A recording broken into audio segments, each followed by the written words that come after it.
This is going to be my top 10 NXT matches of 2020. I figured this would be a good way to wrap up NXT for the year. So at number 10, I'm going to go with Charlotte defending the NXT Championship against Io Shirai and Rhea Ripley from In Your House triple threat match. Yeah, this was kind of underrated. I think because of the atmosphere, it kind of went under the radar, and I was actually wrong. This is the last time you saw Charlotte until she returned at TLC, and I just thought this was a lot of fun. How they used the In Your House design to do some high spots and all that stuff, and I just thought the ending with Io Shirai doing the moonsault, very pretty moonsault, as Charlotte had the figure four locked in. I thought that was probably one of the most creative endings of the year. And just a good way to get the belt off of Charlotte, without Rhea Ripley being pinned by Io Shirai. So definitely good stuff there. Also, the Io Shirai matchup against Rhea Ripley from November was definitely another honorable mention, and definitely could have been on this list. Probably the biggest NXT one-on-one women's match of the year. But yeah, that was one of the few times that women have main evented NXT. So definitely want to put that on the list. At number 9, going to go with the four-way Iron Man match from NXT on USA. This was Johnny Gargano, Finn Balor, Adam Cole, and Tommaso Ciampa in a kind of a throwback to the original Ring of Honor Iron Man match when they crowned the first Ring of Honor champion, which low-key won. You kind of got the feeling that was part of the motivation behind this match. This match wasn't as good, and you could argue that this was a little bit disappointing. I actually reviewed just this match because I was really excited for it. But, when it came down to doing the review, it was kind of like there just wasn't a lot to talk about, because it was kind of like a lot of just one-on-one variations throughout the whole thing. And ultimately, it ended up coming to a draw, which was kind of a letdown. It ended up being Adam Cole, I think, with 2 falls. And Finn Balor actually got 2 falls. And so that set up a match between Adam Cole and Finn Balor the very next week, which I can't really remember if that match was really deserving to make the list. It really didn't. I need to go back and watch that match again to see if it really holds up in terms of, making a top 10 list. But yeah, but you know what though, man? The Iron Man match was cool though. I mean, how often do you get an Iron Man match on free television? I think the last one we got was, Chris Benoit and Triple H. Going all the way back to 2004. So yeah, I mean, it wasn't the type of match that's gonna blow anybody away. Some people probably gonna forget about this match 10 years from now. But hey, man, we got a free Iron Man match on television back in September, and I think it's still good enough to be on the list. So I'll put that at number 9. There's probably other matches that were better than this that you could argue, and I'll give you some honorable mentions at the end of the video, but.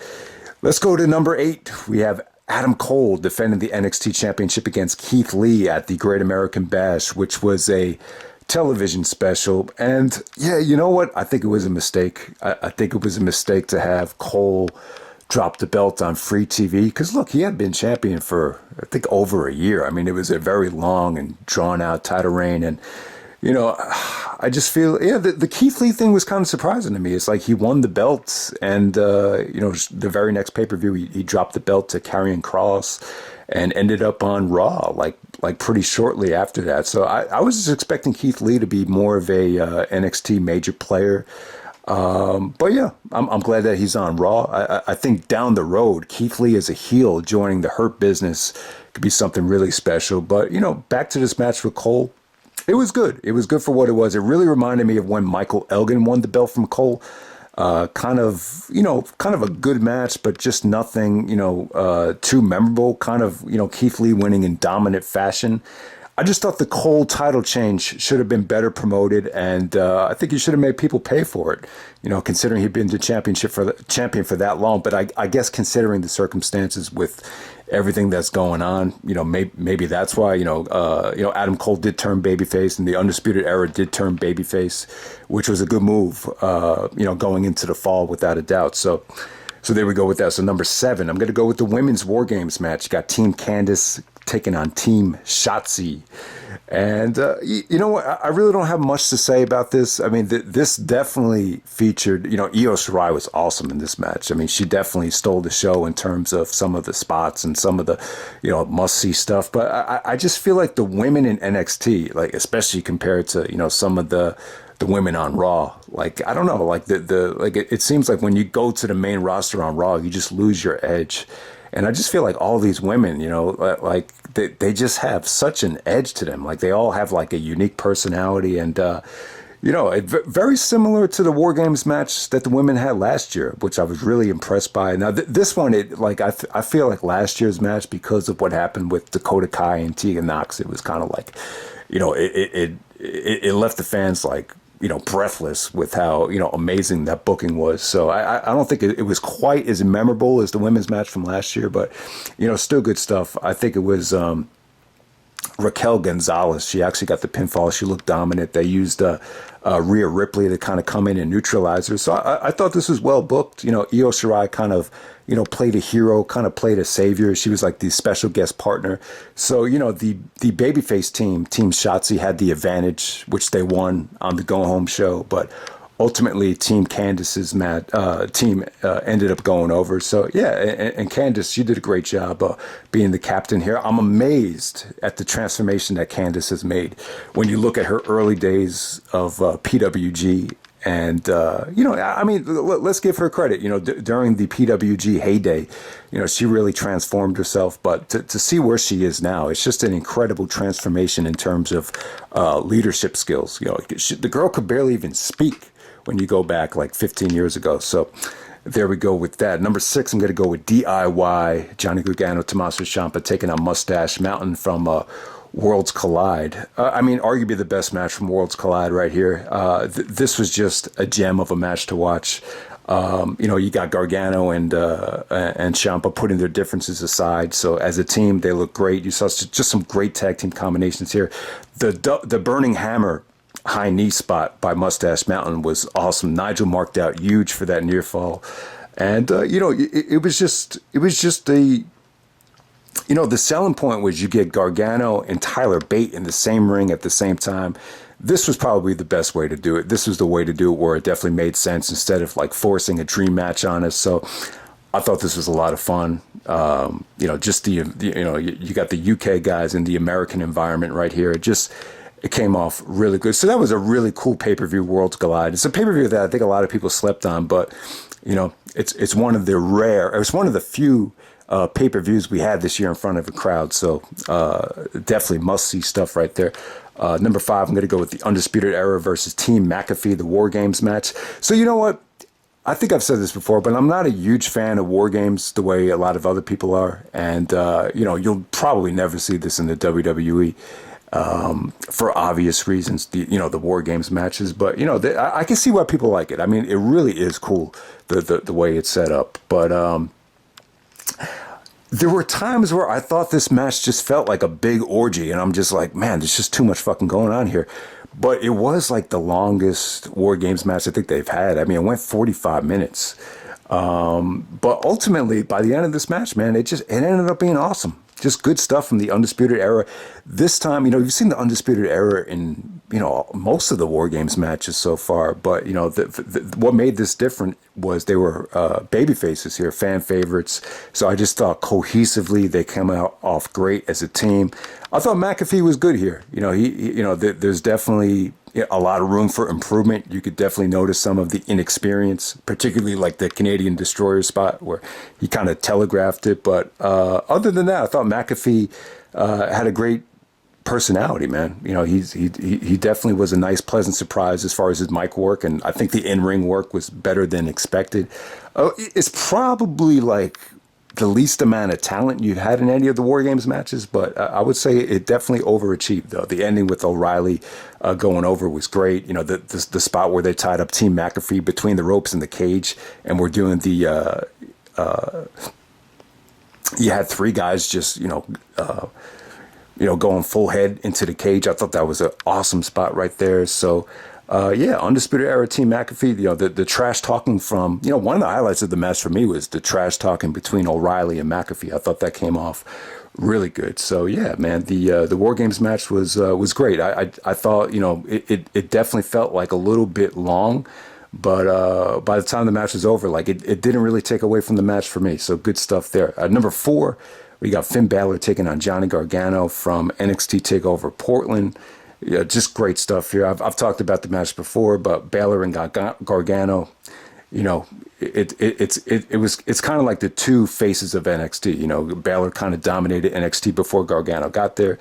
Since Balor went to the main roster, Gargano kind of became the man of NXT. So you had these two of the best athletes facing off right here. I just definitely think the match holds up. I think it's definitely a resurrection of Finn Balor's career. It's just amazing what the heel turns have done for guys like Finn Balor and for a guy like Roman Reigns. A heel turn is sometimes like that's the best medicine if a guy is not getting over, or if a guy is a little bit on the stale side. So, NXT TakeOver Portland, definitely the NXT show of the year. I mean, yeah, I really wanted to put that Broserweight match on the list because I feel like that's kind of getting underrated and lost in the shuffle. Adam Cole and Tommaso Ciampa from that show was also exceptional. I think it was a little bit too long.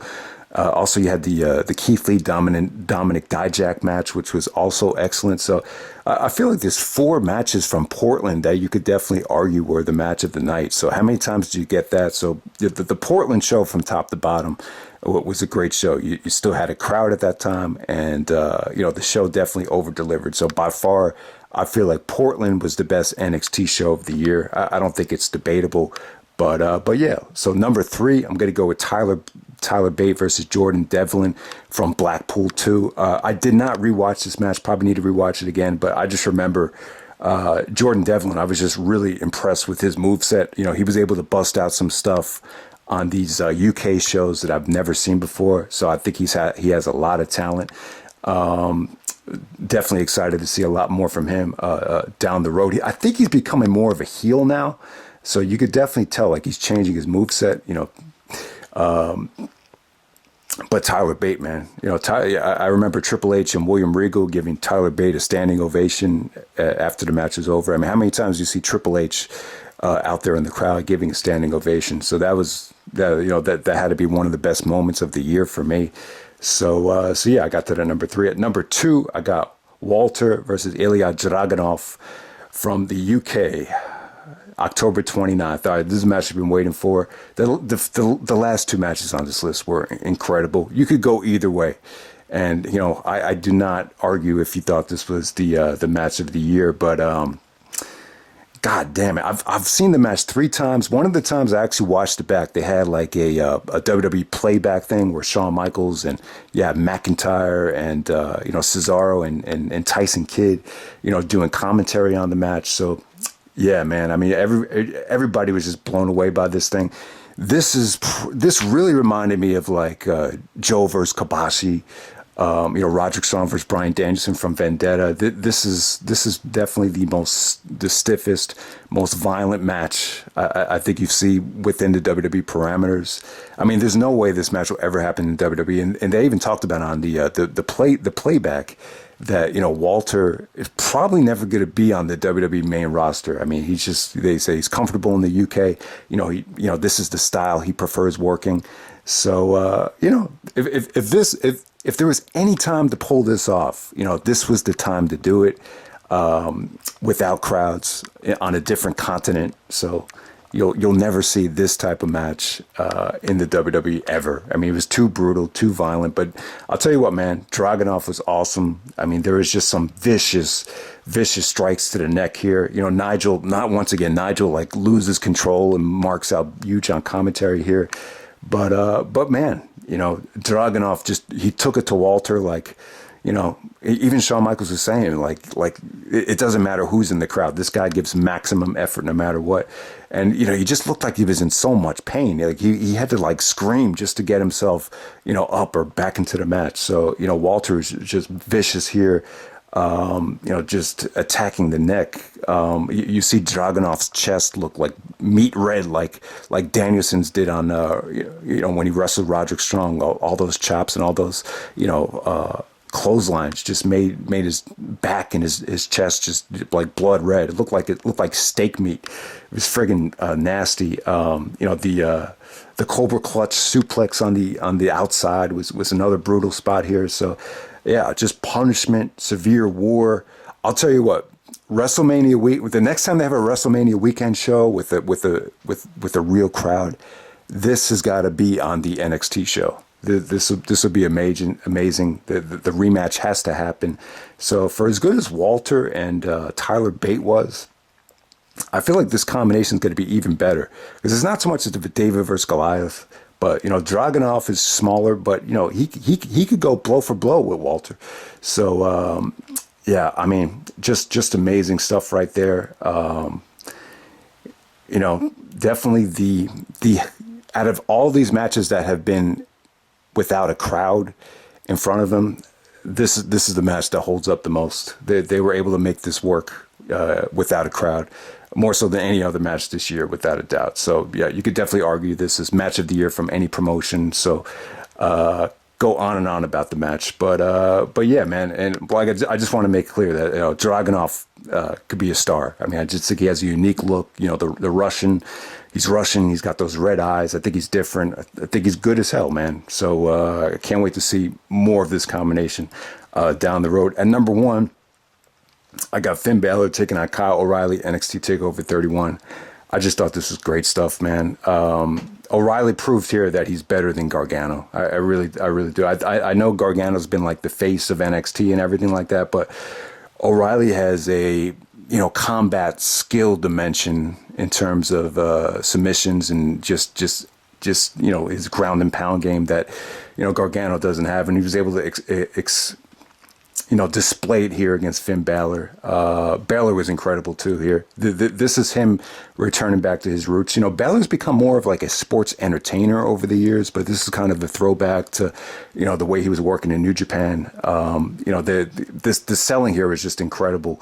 Balor really attacking the liver.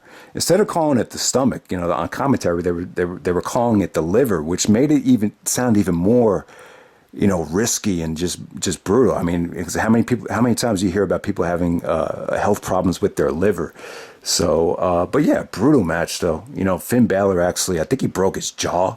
And Kyle actually busted out the jawbreaker lariat, like Jimmy Ray broke his jaw from the jawbreaker lariat. But I'm going to assume it was the knee to the face that broke Finn Balor's jaw here. But oh my God, I mean, just an incredible matchup right here. I think why it's kind of going a little bit under the radar. It felt so competitive that a lot of the big moves, like when Finn Balor did his what does he call that move? The 14-19. Whatever that move is, the Pele kick, some of the bigger moves, like when O'Reilly hit the Regal Plex, like it felt so competitive that you knew, like there's no way the guy's kicking out. So it's not a type of match that has breathtaking like near falls or anything like that, but just some of the selling and the dragon leg screw by O'Reilly. I mean O'Reilly. He's come a long way. I mean, who would have ever thought O'Reilly would be a bigger star than Davey Richards? You remember when they used to call this guy Fakey Richards? But, his name is Kyle O'Reilly, one of the best wrestlers in the world. I'll tell you what, man, O'Reilly versus Danielson at WrestleMania, it's got to happen one day. I mean, this WWE roster, when you look at it, at the whole roster in terms of UK and NXT, it's such an incredible roster that, you sometimes you forget, how much talent they have, or, how many, quality matchups we could potentially get if they ever, delivered a dream WrestleMania where you could see just so many great combinations of matches. So that's something I think a lot of people lose sight in. But it's just business wise, this is probably the way they feel like they have to do it. But Balor versus O'Reilly, NXT Takeover 31. Awesome match. That's my top 10 NXT matches of the year. Once again, this video went way too long. Didn't want to make it this long, but I would say honorable mentions, man. If I were to give you 3 honorable mentions, I really wanted to put the Broserweights versus the Undisputed Era from Portland on the list because I think that match is being slept on big time.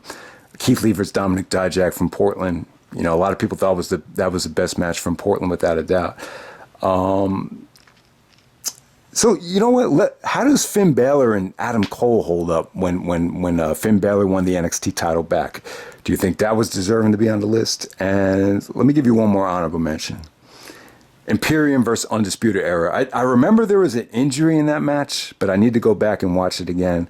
But yeah, that was really cool. I mean, you had the two biggest factions from UK and America going at it. Worlds collide. Awesome main event right there. That could have easily been on the list. But yeah, pretty good year for NXT. I definitely think like shows like In Your House, NXT Takeover 30, a lot of the shows from the summer, really, the atmosphere really hurt the show. And, it just didn't seem like they were delivering the quality that you're used to. But overall, still a pretty good year. And, I don't think you have like 25 amazing matches like you did back in 2019, but, still a lot of great stuff here. The two best matches, Walter Dragonov, Finn Balor, Kyle O'Reilly. Yeah, I can't ask for better matches. I know most people are going to put the War Games matches at the top, but, I'm not a huge War Games fan. And, but yeah, that's pretty much it, guys. So that's my wrap up of NXT. Anyone's still watching this video, let me know the one match that you think I slept on that should have been on this list. And that's pretty much it. And we're out. All right.